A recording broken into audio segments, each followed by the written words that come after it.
usia 6 bulan ke atas itu kan sudah bisa diajak komunikasi. Itu selalu saya lakukan. Kemudian lahir, saya selalu membacakan atau kita sebut mentalkin ya, ayat-ayat Al-Quran, surah-surah pendek kepada bayi saya itu. Ketika sedang menyusu, menghantarkan dia tidur, saya selalu membacakan ayat-ayat Quran.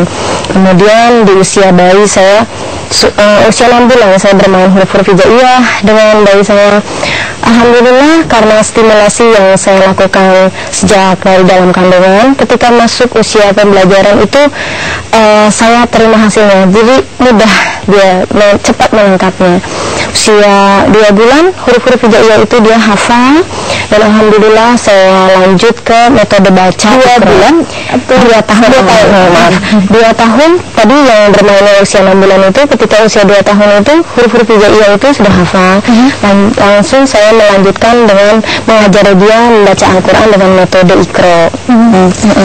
Untuk mengajarkan ini nih, awalnya ngajarin Helia ini agak sulit, ada kesulitan-kesulitan apa? Alhamdulillah tidak. Mungkin saya percaya memang ada beberapa peneliti muslim yang meneliti dengan efek Quran itu. Kalau kita menstimulasi sejak dia di dalam kandungan dengan ayat-ayat Al-Quran, ketika diajarkannya nanti mudah, dan itu saya rasakan. Luar biasa ya. Jadi memang semuanya itu mulai dari dalam kandungan. Nah, ini Ibu Rahmi, gimana Anda melihatnya? Ini luar biasa sekali ya. Ya betul. Jadi memang awal organ tubuh yang berfungsi pertama pendengaran. Jadi ada seorang biologis ya, ahli biologi di Filipina. Jadi ketika dia sedang hamil itu kan dia tetap mengajar. Jadi dia sebutkan bahwa meninjau itu benda-benda benenom misalkan. Kemudian tadi itu erza sativa. Jadi karena sering mendengarkan bahasa Latin itu, anak ini ketika dia udah bisa mengucapkan kalau kata-kata Latin yang dia mungkin yang udah dengar dari ibunya. Nah, apa yang dilakukan oleh Umi Helia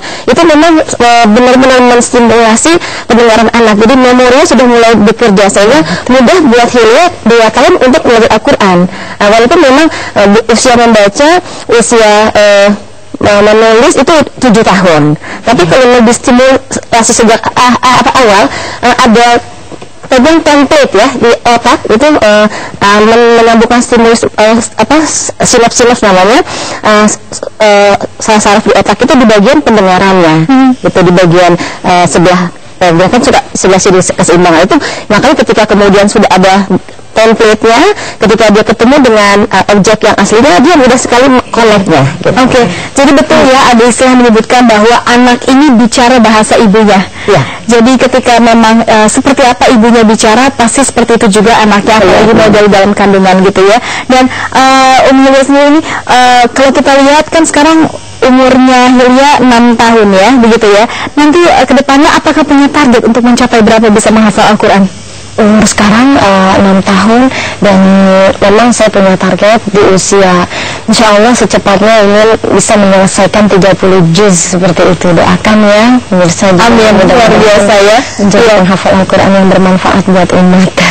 Nah ini saya tertarik juga dengan Umi Helia nih sebentar juga dengan bagaimana sih sebenarnya cara menanamkan, kan selain juga membaca Al-Quran, juga menanamkan nilai-nilai agama nih pada anak. Sebenarnya usianya dini sekali ya, baru 6 tahun ya. Ya, Kak, saya memang dari awal dari mereka sejak bayi selalu kita berkomunikasi, kenalkan pertama Allah. Bahkan ketika mulai berbicara itu mereka bisanya saya ajarkan dahulu Allah ke kalimat Allah. Jadi ketika kecil tuh yang terucap pertama dulu bisa Allah gitu. Jadi di situ ketika melihat pohon, siapa yang menciptakan ini Allah, siapa yang menciptakan mama Allah, itu dari situ saya awali untuk pendidikan tauhid, kita bilang untuk mengenal Tuhan. Selanjutnya ya dicontohkan sholat, melihat orang tua, kemudian ya tema hari ini ya untuk saum seperti itu, puasa. Kalau untuk yang ibadah-ibadah itu biasa juga saya bercerita dengan anak, seperti saum Ramadan. Sebelum kita bertemu di bulan Ramadan itu, saya selalu bilang sama anak saya, yuk kita cari-cari buku tentang puasa. Kami cari-cari, terus saya ceritakan bahwa sebentar lagi kita akan memasuki bulan Ramadan, kita akan puasa, nanti ada sholat tarawih, ada sahur, seperti itu. Saya bercerita dulu dengan anak. Jadi ketika dia mengalami, dia sudah tahu, oh ini pernah diceritakan. Jadi anak dari anaknya sendiri memang penurut atau memang ada sempat karena anak kecil ada suka kadang mau, itu bagaimana? Alhamdulillah, anak saya yang pertama dan yang kedua perempuan, dan mudah-mudahan yang ketiga juga laki, itu insya Allah takdirkan menjadi anak-anak yang penurut gitu. Alhamdulillah selama ini mendidiknya dimudahkan. Gitu.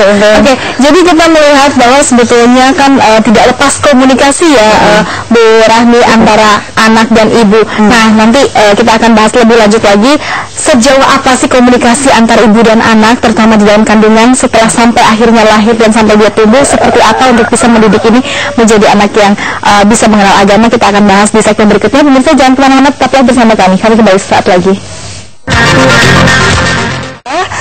Dibantu nggak sama mama atau sama kakak, atau memang Helia belajar sendiri? Dibantuin, terus sambil dihafalin, juga sambil doa sama Allah biar dimudahkan. Wah, terus Helia kalau belajarnya kapan aja untuk menghafalin Al-Qur'annya?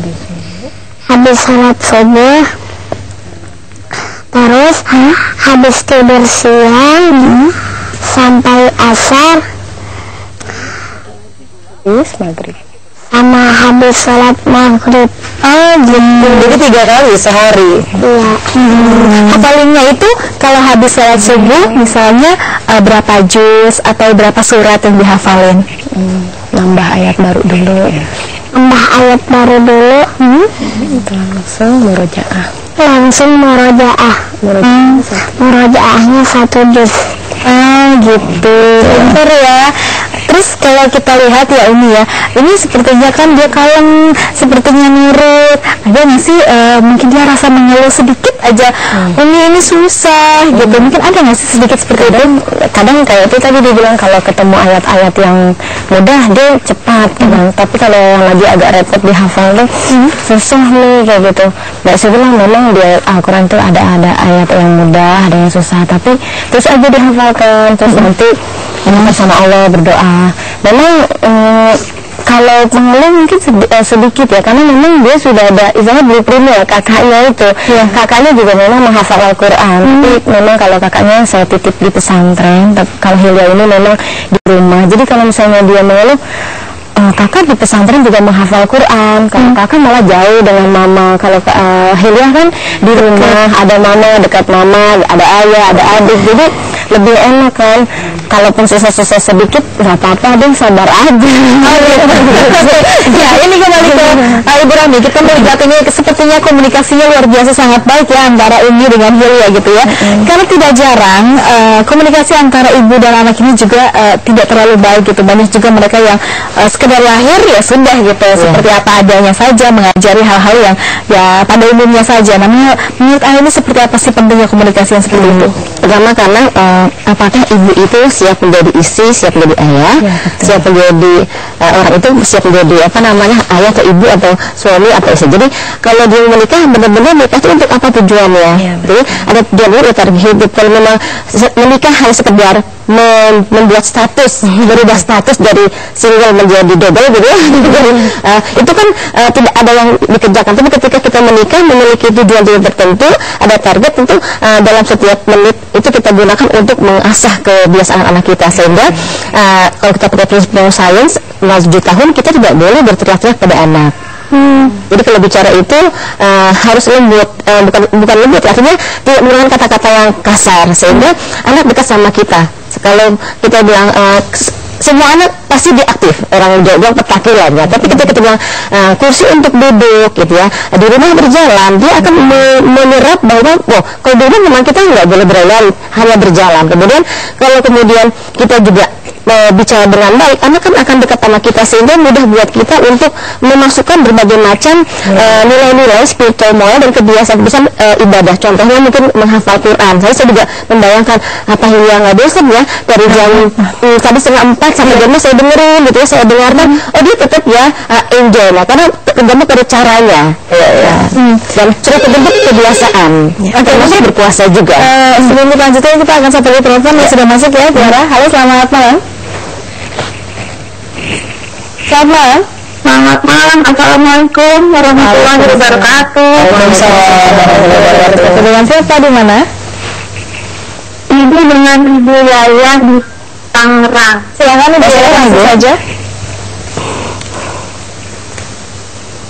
Oh iya. Sebelumnya selamat berpuasa untuk semuanya. Dan untuk adik Elia, selamat ya, maksudnya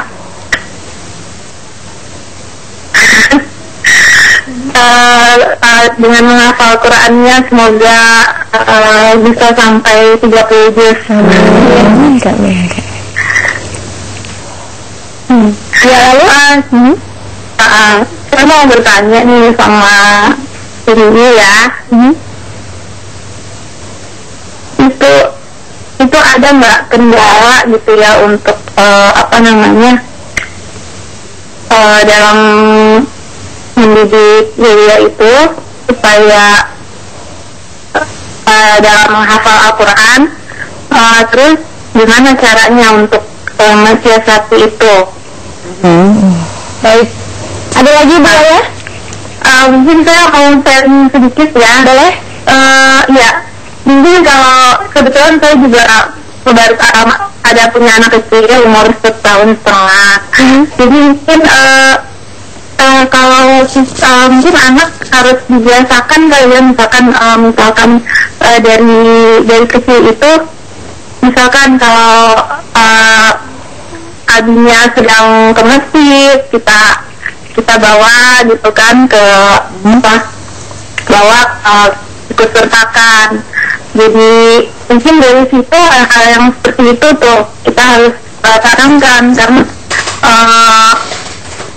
kalau anak sudah terbiasa dari kecil diikutkan seperti itu, mungkin nanti akan ada hasilnya, insya Allah gitu, kalau kita memang benar-benar gitu.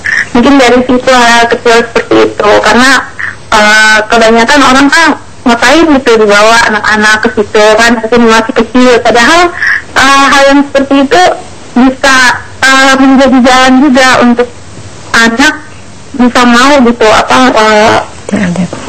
dididik untuk bisa agama ke agama ya kecil, seperti misalkan kita sedang bermain gitu, kembali dibacakan surat seperti itu. Kebetulan ya saya juga mau minta ini dari Yulia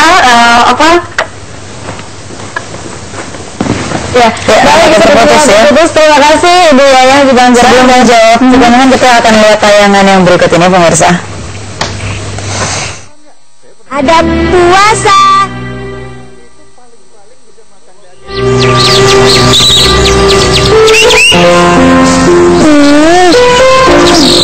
Bulan puasa sekarang panas sekali, jadi haus.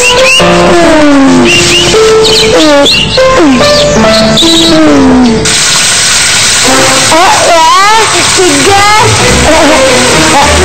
Jadi siapa? Minum tidak ya? Minum tidak ya? Minum tidak ya?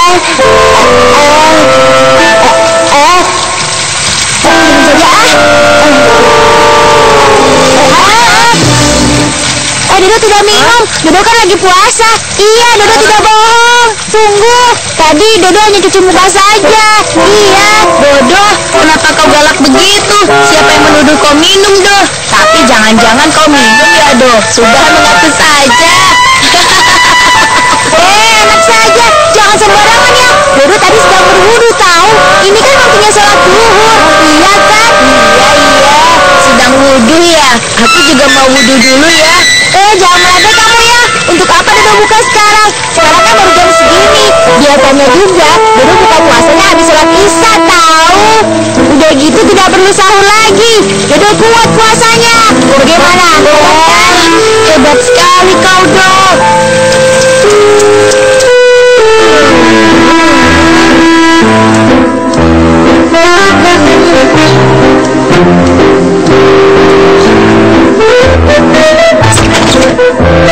Assalamualaikum. Waalaikumsalam.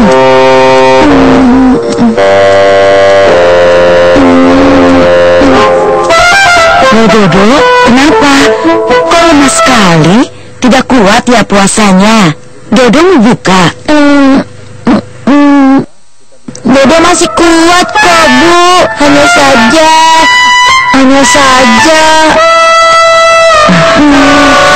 Hanya saja apa, Do? Ayo ceritakan pada ibu. Bu, kalau kita berwudu kan kita kumur-kumur. Kalau ada yang berminum batal tidak, Bu? Kalau terminumnya tidak sengaja, ya tidak batal. Tapi sesungguhnya Allah Maha tahu apa yang ada di dalam hati kita. Jadi Allah tahu ya kalau Dodo bohong atau tidak, Bu? Tentu saja Allah tahu Dodo bohong atau tidak. Itu, Bu, sebenarnya Dodo mau bilang sama Ibu kalau Dodo sudah batal puasanya, Bu. Dodo tadi sengaja menelan air saat berwudu. Habis Dodo haus sekali.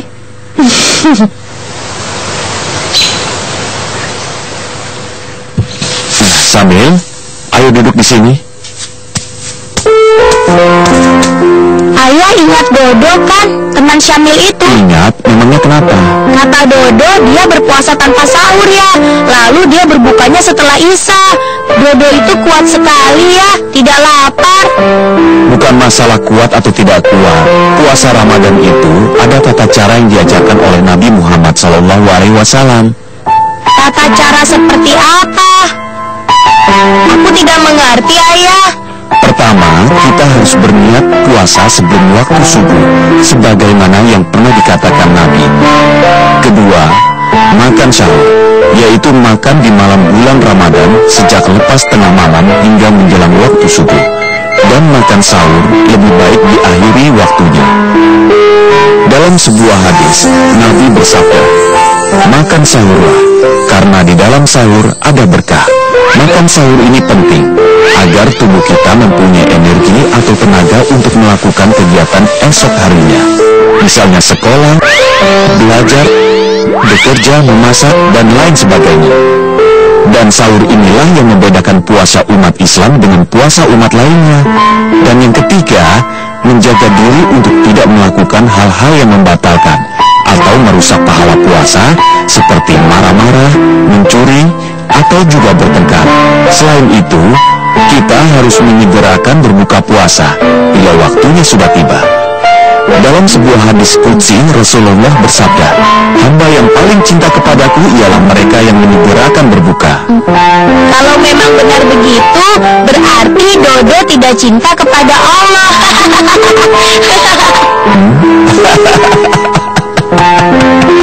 Samil.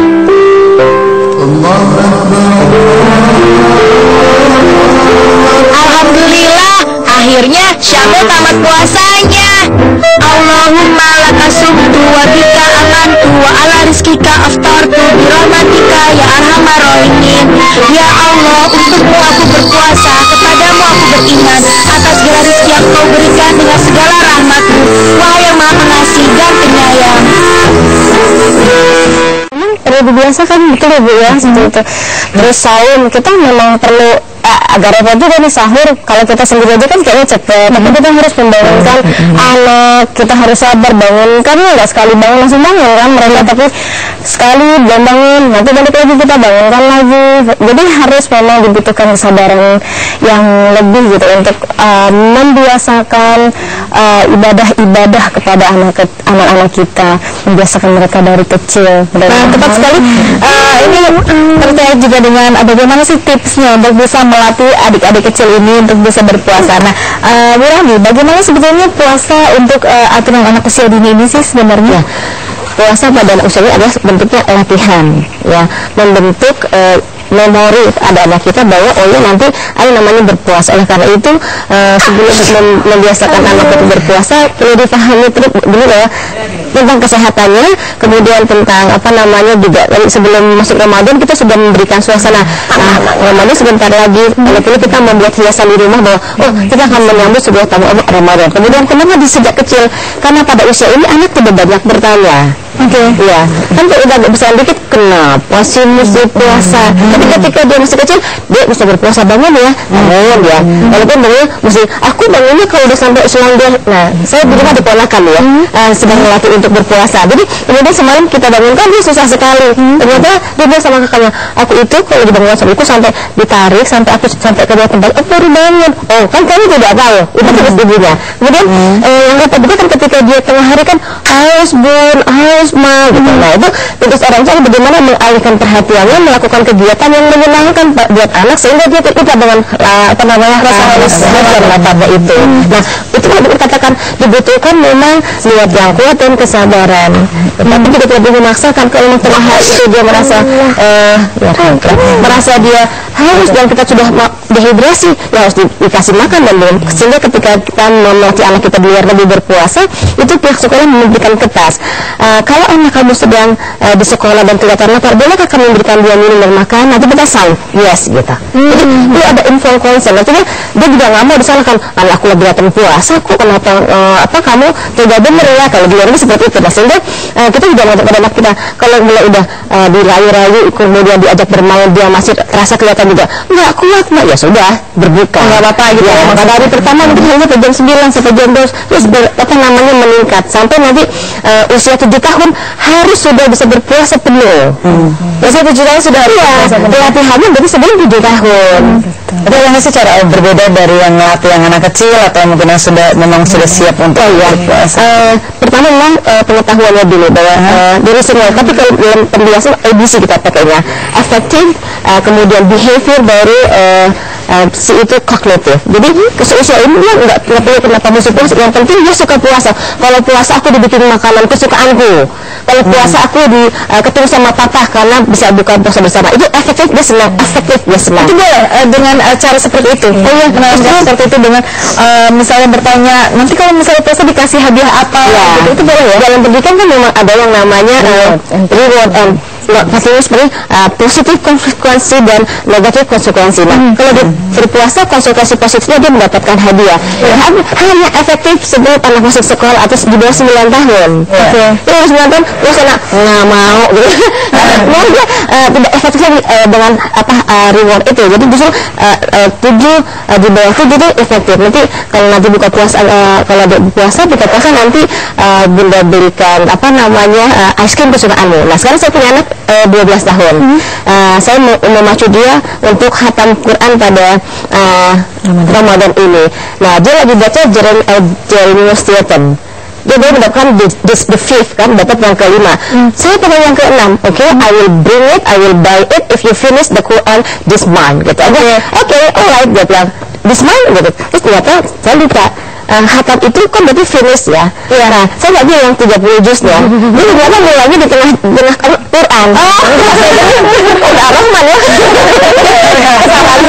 Kesalahan saya. Dan itu bulan saya. Karena komunikasi harusnya lebih justru ya. Nah, ngerti. Kamu tidak bilang dari awal sampai akhir. Tapi dia bilang sampai sampai malam itu ya budaya takbiran. Kalau sebelumnya saya bisa nggak mendapatkannya. Yes, you can eat. Tapi memang ini kenapa akhir Ramadan dulu udah hafal, cerdas banget. Orang tua memang mendapatkan hadiahnya gitu. Kata adiknya gitu, Bunda, ayo sure gitu memberikan dia karena bukunya hasilnya 200.000 kan. Kenapa abang? Ini kita sedang membuat dia bersemangat membaca Al-Quran. Kemarin kan targetnya 6 lembar. Sehingga dia satu juz kan. Itu dalam setengah Al-Quran itu saja sudah luar biasa ya pencapaiannya. Ya, alhamdulillah. Tapi mungkin beberapa punya target, tapi biasanya tidak hanya targetnya sampai dia khatam, tapi dia menyukai membaca Al-Quran dan menggunakan Ramadan itu sebagai kegiatan untuk yang bermanfaat. Oke, ini kita coba tadi kan sebelum jeda pariwara kita sempat melihat ada berpuasa. Nah, itu tentang cara berpuasa dan juga yang benar itu menurut ibu sendiri pendidikan yang ditanamkan itu apa sih? Memang menanamkan ibadah itu harus sesuai dengan sunnah Rasul, sesuai dengan diajarkan oleh Rasul dan ditetapkan oleh Allah.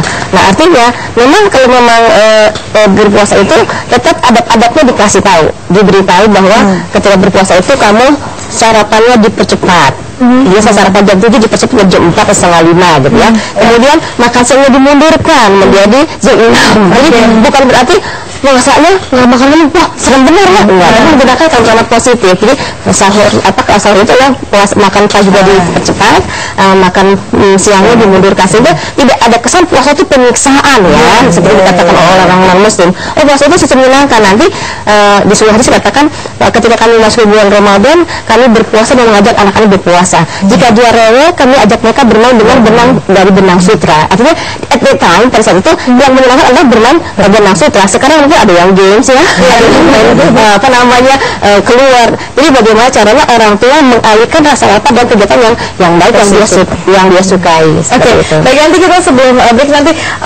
ini apakah mereka mengerti sebetulnya mengapa kita berpuasa sih, gitu mungkin bagaimana cara mengajarkannya, dan juga ketika baca Al-Quran apakah mereka membaca artinya. Nah, kita akan bahas usai jeda pariwara. Pemirsa jangan kemana-mana, Anda juga bisa bergabung bersama kami di 021-515-5311. Kami kembali sesaat. Tetaplah bersama kami. Bicara cara berpuasa, saya juga penasaran, Hilya ini sudah berpuasa sejak kapan? Alhamdulillah sejak usia dia 3 tahun. 3 tahun sudah full? Sudah full. Sampai jam 6 sore? Iya. Luar biasa. Apakah dia mengeluh melapar bunda atau apa?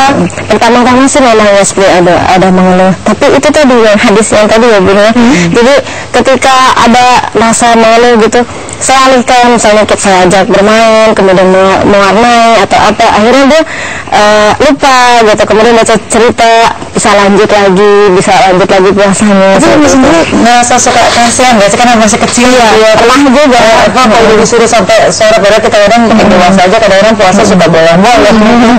Pernah gitu, tapi saya juga berkuat hati juga sih, pengen gitu membiasakan anak, walaupun sebetulnya udah 3 tahun ya.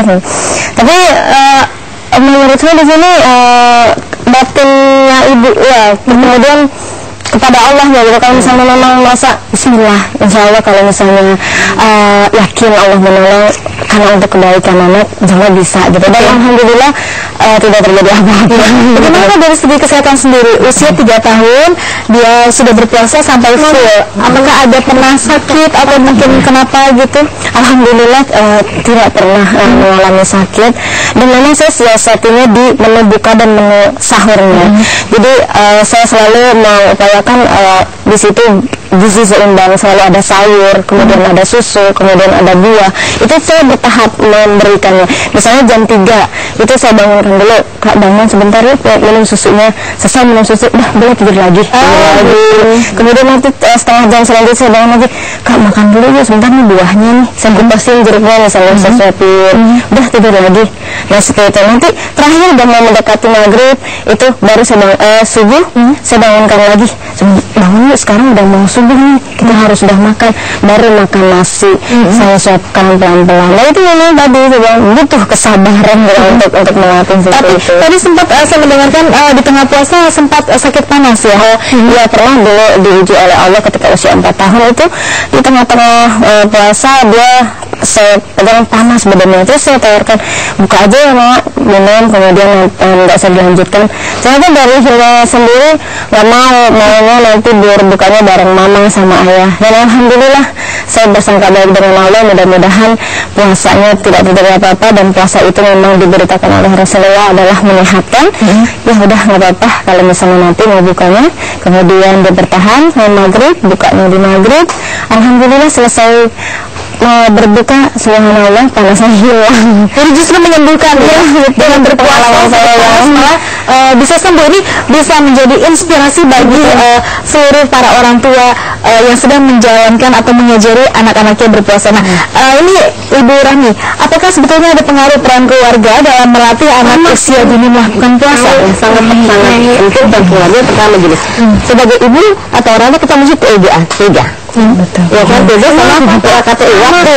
Ya, waktu. Jadi makanya kalau bisa nih ibu-ibu yang bekerja, dia cuti di awal Ramadan. kalau dia melatih anaknya. Jadi kan ketika dia mama harus di kantor kan, bukan mama. Nah kalau ibunya dia kan sih mama ceritakan gitu, terus dia bertahan, terus dia lapar lagi, haus lagi, sini kita bobo. Kalau ada mama, makanya kalau ingin program pembiasaan ini berhasil, jadi memang ibunya punya waktu dan mesti tega juga. Terus makanya kasihan juga, tapi dia mesti belajar ini, karena kita berharap di usia 7 tahun dia memang sudah bisa puasa secara penuh sampai maghrib.